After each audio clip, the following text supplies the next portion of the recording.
Hey everyone, happy Thursday. Okay, I'm doing something a little bit different today. I'm hopping on at lunchtime, which is not normally when I come on live, but I was just making myself some healthy vegan chips and I thought I gotta share this recipe with you guys.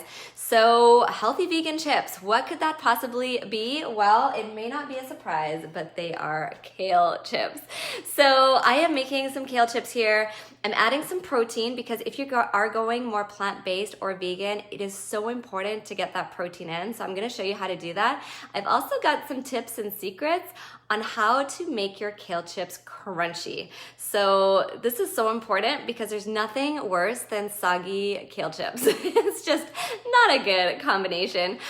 So I'm gonna share this recipe with you guys. But first, if you are just tuning in, thank you so much for watching. If you're catching this on the replay, please type in replay. My name is Simone Lovell. I'm the creator of Fuel for Fat Loss, and I have a pretty big announcement that I'm so excited to share with you guys. Next Wednesday, 10:30 a.m. and 5 p.m., I am doing a free masterclass. It's been a while since I've done a masterclass, but I'm so excited about this one because we're going to be chatting about 5 must-have foods when going plant-based. And I want to clear up all the confusion when it comes to going more vegan or plant-based. Whatever shade you are of plant-based, right? Some of us are like black and white. I'm vegan, I'm not vegan. And others are just lots of shades of gray, which is absolutely fine. But I'm going to be talking about the 5 must-have foods when going plant-based and the strategy behind living this lifestyle effortlessly, because I can't tell you how many times I have a conversation with someone and they're like, I'm eating more plant-based, but I'm bloated, I'm gassy, I feel gross, and I've experienced sudden weight gain. So there definitely is a strategy behind this, and it's not as simple as just buying a whole bunch of Beyond Burgers and meatless grounds and dairy-free yogurt and chickpeas and tofu. There really is a strategy. So I'm going to show you how to do this the right way. So I will put a link in the comments below after I'm done. Make sure you register. Spots are limited. I am so excited to do this. So I hope that you all register and I want to see you there. Okay. Let's chat about these kale chips. First of all, when it comes to choosing the right kind of kale, this is the type that I like. It's just green kale, but there's so many varieties and I find this is the best kind when making kale chips. Okay, next, what you're gonna do is you're gonna take your kale. I'm gonna bring you a little closer. Can you see that? Give me a thumbs up if you can see me, okay? So really, really important is you want to dry the kale because it's going to come wet from the grocery store. And this is why 9 times out of 10, your kale is soggy. There's a few other things too, but you've got to dry your kale. Okay, once it's dried, you're going to just literally like that, tear off 1 to 2 inch pieces, and you can tear them off, you can cut them, but you're basically gonna have the kale without the stalk. Really important, you're not gonna eat the stalk. Okay, so it looks like that. Put it all into a bowl.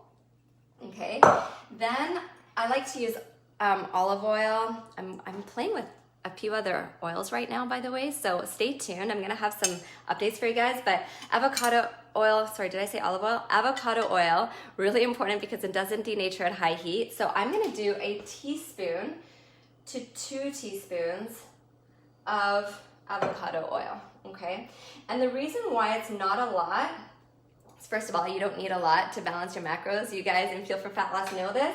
But also, if it's too much, it's gonna make your kale soggy. So I find less is more when it comes to avocado oil. 1 to 2 teaspoons, depending on the size of the head of kale, basically. Okay, next you're gonna take some sea salt. This is optional, but I really, really like my chips a little bit salty. And then that way, if you're having a salt craving, this will satisfy it. Then nutritional yeast. Okay.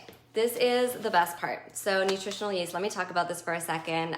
For those of you who are going more plant-based or vegan, you gotta have nutritional yeast in your repertoire because it is a solid protein. You're gonna get 4 grams of protein per 2 tablespoons. That's an incredible amount of protein. You can add this to your sauces, to your dressings. I mean, it's absolutely unlimited, but I love the taste on kale chips. It gives this like cheesy little bit of flavor to the kale chips.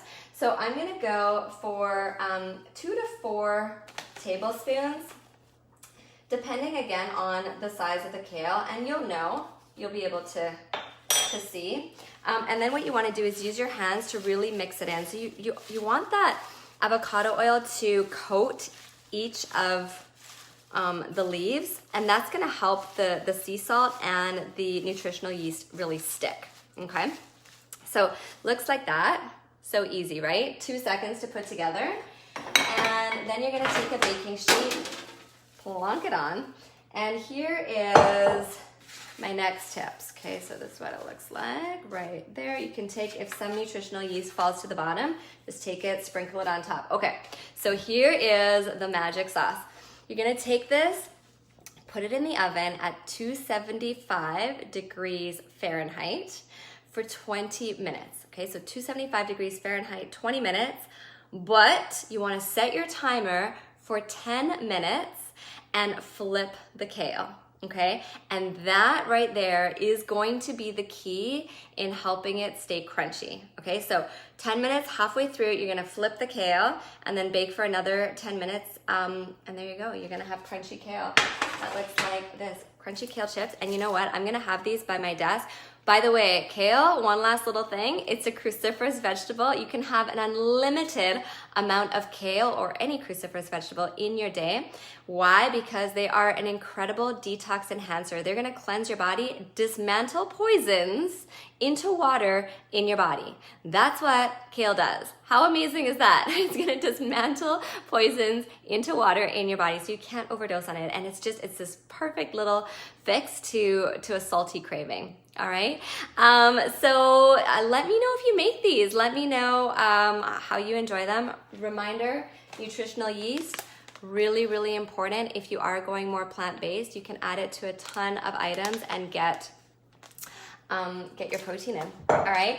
Also, don't forget to register for my free masterclass next Wednesday. My 5 must-have foods. This is a tongue twister. My 5 must-have foods when going plant-based. I hope to see you guys all there. It's gonna be so fantastic. I've got a lot of great stuff for you guys and a lot of new stuff too. So if you've been watching my stuff for a while and you're like, I need some new stuff, Simone, there's gonna be new stuff there. All right, I will post the link right now. Bye, you guys. Have a great day.